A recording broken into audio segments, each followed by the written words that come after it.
नहमदुहु व नुसल्ली व नुसल्लिमु अला रसूलिहिल करीम। अम्मा बाद फ़ऊज़ु बिल्लाहि मिनश शैतानिर रजीम। बिस्मिल्लाहिर रहमानिर रहीम।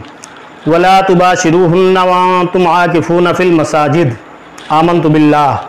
हज़रात, आज एतिकाफ़ के मसले पे कुछ गुफ्तगू करनी है। जैसे कि रमज़ान शरीफ के आखिरी अशरे में एतिकाफ़ किया जाता है, तो पहले आप ये समझें एतिकाफ़ क्या है। एतिकाफ़ मेरे प्यारे आका की प्यारी सुन्नत है।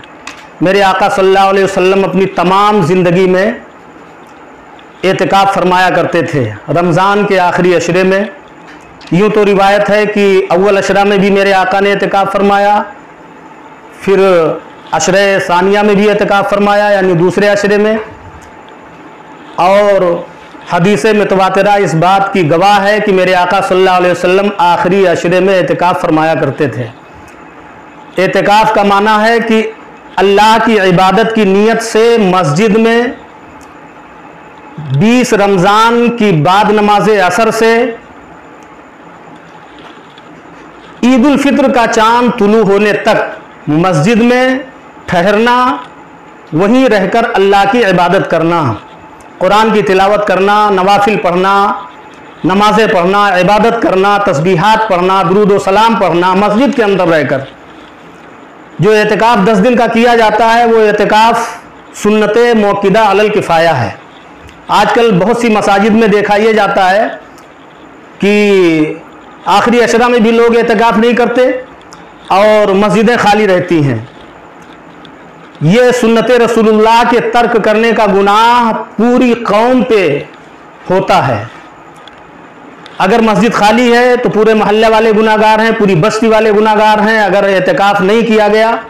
लिहाजा एतिकाफ़ करना मेरे प्यारे आका की सुन्नत है। एक शख्स ने अगर मोहल्ले में, शहर में, गांव में एक शख्स ने अगर मस्जिद में एतिकाफ़ कर लिया, एतिकाफ़ की नीयत से बैठा, इबादत किया 20 रमज़ान की बाद नमाज असर से और चांद ईद उल फित्र का तुलू होने तक मस्जिद में रहकर क़याम किया, वहीं पर अल्लाह की इबादत की, बंदगी की, तो सारी कौम से, सारे गांव वालों से, सारे बस्ती वालों से वो सुन्नत अदा हो गई और उसका सवाब, उसका अज्र सारे बस्ती वालों को मिलेगा। अब हदीस शरीफ की रोशनी में आप सुने।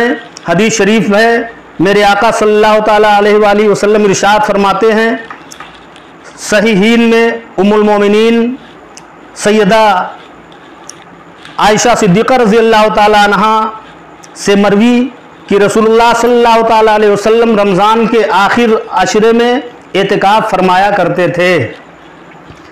अबू दाऊद उन्हीं से रावी इरशाद फरमाती हैं, मुअतकिफ़ पर सुन्नत यानी हदीस से साबित है कि न मरीज़ की अयादत को जाए और न जनाजा में हाजिर हो, न औरत को हाथ लगाए, न उससे मुबाशरत करे और न किसी हाजत के लिए जाए, मगर उस हाजत के लिए जा सकता है जो ज़रूरी है।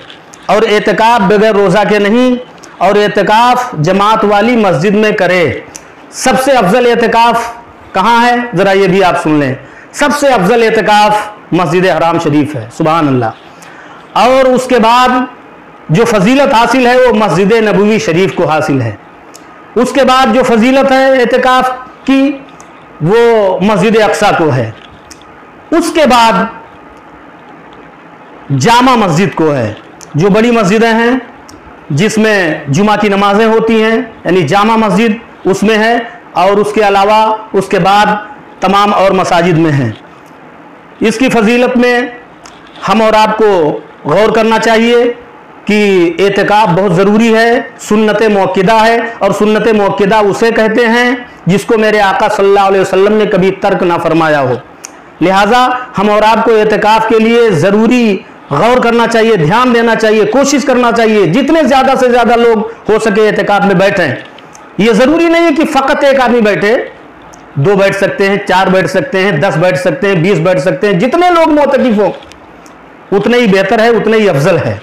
अब ज़रा एतिकाफ़ करने वाले की फजीलत सुने।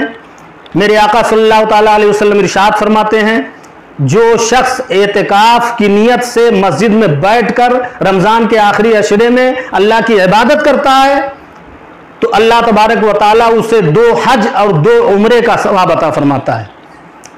और मेरे आका इरशाद फरमाते हैं कि कल क़यामत के दिन जब लोग नफ्सी नफ्सी के आलम में होंगे, सूरज सवा नेज़े पे होगा, लोग परेशान होंगे, तड़प रहे होंगे, बिलक रहे होंगे, उस दिन रब तबारक व तआला मुअतकिफ को यानी एतिकाफ करने वाले को अपने अर्श का साया अता फरमाएगा।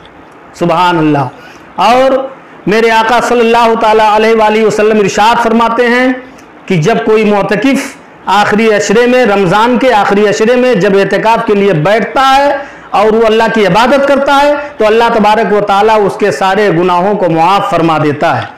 वो जो दुआएं करता है रब तबारक व तआला उसकी दुआओं को कबूल फरमाता है।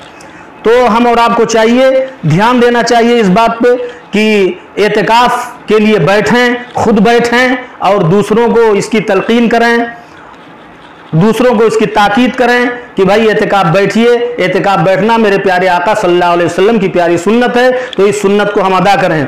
और मेरे प्यारे आका सल्लल्लाहु ताला अलैहि वसल्लम इरशाद फरमाते हैं कि जब मुअतकिफ एतिकाफ करता है तो अल्लाह तबारक व तआला उससे दोज़ख को इतनी दूर कर देता है जितनी जमीन से लेकर आसमान की दूरी है। सुभान अल्लाह। जमीन से लेकर आसमान की दूरी इतनी दूर दोज़ख को कर देता है, जहन्नम को कर देता है। तो मेरे दीनी भाइयों, रमज़ान मुबारक का प्यारा महीना मिला है, इसमें हम और आपको प्यारे आका सल्लल्लाहु अलैहि वसल्लम की प्यारी सुन्नत को अदा करना बहुत ज़रूरी है। इस पे हम गौर करें, ध्यान दें, गौर व फिक्र करें। दुनिया चंद रोज़ा है, इस दुनिया का क्या भरोसा कि इस साल हम रमज़ान के महीने में मौजूद हैं, आइंदा साल हमको रमज़ान देखने को मिलता है या नहीं मिलता है।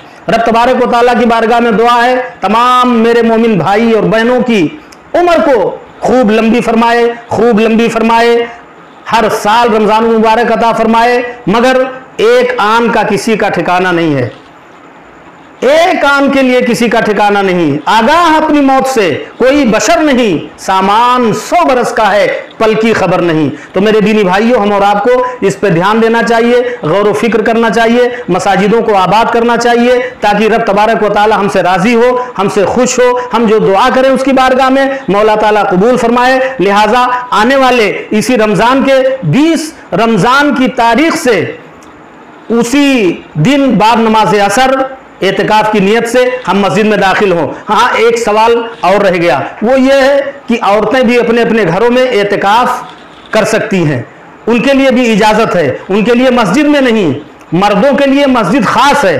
मर्दों के लिए मस्जिद में ही एतिकाफ हो सकता है, घर में नहीं, और कहीं जगह नहीं। मगर औरतों के लिए, ख़वातीन के लिए, मेरी बहनों के लिए, इस्लामी बहनों के लिए घरों में उस जगह पर जहां पर वो नमाज के लिए अपनी एक जगह चुन लेती हैं कि ये नमाज के लिए मेरी जगह है। जैसे घर होता है, मकान होता है, बड़ा सा मकान होता है, कई कमरे होते हैं, मगर उसमें होता यह है कि घर में सब लोग जानते हैं कि यहाँ इस कमरे में इस जगह पर नमाजें पढ़ी जाती हैं, औरतें नमाज पढ़ती हैं। तो उस जगह को बैते मस्जिद कहा जाता है। लिहाजा ख़वातीन हजरात अपने अपने घरों में उस जगह पर रहकर अल्लाह की इबादत करें, अशरे आखिरा में 10 दिन का एतिकाफ करें और उसमें अल्लाह तबारक व तआला की रज़ा व खुशनुदी हासिल करें। हाँ, मेरी माँ और बहनें जहाँ एतिकाफ करेंगी फिर वहाँ से उनको निकलना नहीं होगा। अगर वहाँ से निकल के दूसरी जगह जाके बैठती हैं तो फिर उनका जो है एतिकाफ फासिद हो जाता है। और एतिकाफ के लिए रोज़ा भी ज़रूरी है, रोज़ा फ़र्ज़ है। अगर रोज़ा नहीं है तो एतिकाफ नहीं है, एतिकाफ फासिद है। लिहाजा मैं अपनी माँ और बहनों से गुजारिश करूँगा, ख़वातीन इस्लाम से गुजारिश करूँगा कि अपने घरों में रहकर अल्लाह की इबादत करें, एतिकाफ करें। और एक हदीस और सुन लें, बेहक़ी इमाम हुसैन रज़ी अल्लाह ताला अन्हु से रावी कि हुज़ूर अक़दस सल्लल्लाहु अलैहि वसल्लम ने इरशाद फरमाया, जिसने रमज़ान में 10 दिनों का एतिकाफ़ कर लिया तो ऐसा है जैसे 2 हज और 2 उम्रे किए। आगे एक मसला सुन लें, मस्जिद में अल्लाह अज़्ज़ा व जल्ला के लिए नियत के साथ ठहरना एतिकाफ़ है और उसके लिए मुसलमान आकिल और जनाबत व हैज़ व नफास से पाक होना शर्त है, बुलूग शर्त नहीं। बल्कि नाबालिग जो तमीज़ रखता है अगर बनियत एतिकाफ़ मस्जिद में ठहरे तो ये एतिकाफ़ सही है। आज़ाद होना भी शर्त नहीं, लिहाजा ग़ुलाम भी एतिकाफ़ कर सकता है, मगर उसे मौला से इजाज़त लेनी होगी, क्योंकि जो उसका मालिक है उससे इजाज़त लेनी होगी, और मालिक को बहरहाल मना करने का हक़ हासिल है। अगर मालिक मना कर दे तो फिर एतिकाफ़ में ग़ुलाम नहीं बैठ सकता, और अगर वो इजाज़त दे दे तो बैठ सकता है। और एक मसला और सुन लें, एतिकाफ़ के लिए जामे मस्जिद होना शर्त नहीं, बल्कि मस्जिद जमात में भी हो सकता है। मस्जिद जमात वो है जिसमें इमाम व मुअज्जिन मुकर्रर हों, अगरचे उसमें पंजगाना जमात न होती हो, और आसानी इसमें है कि मुतलक़न हर मस्जिद में एतिकाफ़ सही है, अगरचे वो मस्जिद जमात न हो। खुसूसन इस ज़माने में बहुतेरी मस्जिदें ऐसी हैं जिनमें न इमाम है न मुअज्जिन, तो मसाजिद में बैठना, इबादत करना, एतिकाफ़ करना ये दुरुस्त है। वो कोई भी मस्जिद हो, महल्ले की मस्जिद हो, छोटी मस्जिद हो, बड़ी मस्जिद हो, जामा मस्जिद हो, कोई भी मस्जिद हो, उसमें एतिकाफ़ की नीयत से आप बैठ सकते हैं, एतिकाफ़ कर सकते हैं। लिहाजा मौलाए करीम की बारगाह में दुआ है, परवरदिगार आलम हम सबको एतिकाफ़ की तौफ़ीक़ अता फ़रमाए, रमज़ान मुबारक के प्यारे महीने के फ़्यूज़ व बरक़ात से हम सबको मालामाल फ़रमाए, और आलम इस्लाम को, जुमला मोमिनीन को, मोमिनात को हर आफ़त व बला से महफूज रखे, ज़ालिमों के जुल्म व सितम से महफूज रखे, इस्लाम का परचम सारे आलम में आम फ़रमाए। आमीन। वमा अलैना इल्लल बलाग। अस्सलामु अलैकुम व रहमतुल्लाह।